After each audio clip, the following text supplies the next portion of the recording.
So what should you do if you or a loved one are in a trucking crash? Let's answer that question. My name is Christopher Smith, and I'm a truck accident lawyer in Nashville, Tennessee. And today we're going to talk about trucking accident lawsuits and how you can prepare your case. Okay, so once your immediate medical and safety needs are met, you may be wondering what to do. And the first thing we want you to know is that time is of the essence. I'm licensed in Tennessee and Kentucky, and those states have a 1-year statute of limitations.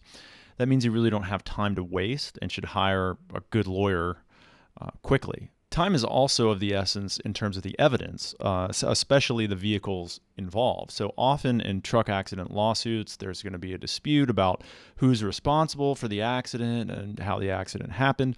So preserving the damaged and destroyed vehicles is extremely important. So one tip we have for you is take as many pictures as you can. If you're injured and you're in a hospital or even treating at home, you can take pictures of that process and your recovery.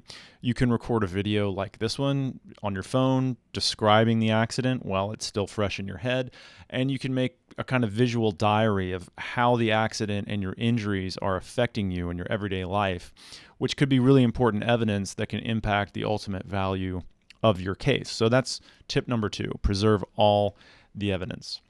Tip number 3 really is sort of general, and that's just know the law. You're going to need to know what caused the accident and then what laws apply. So, for example, where did the accident occur? Where is the truck driver or trucking company located? Where were they going? Where do you live? What state do you live in? These are pretty basic questions, but a major issue in trucking cases is what state's law applies. I mean, often these accidents happen on interstates, right? People are traveling between states that they may not live in. So this can make a major difference in the amount of insurance money that's available or the amount of money damages that's available, and again, affect the ultimate value and outcome of your case. Speaking of insurance, I don't know what tip this is, tip number 4 now.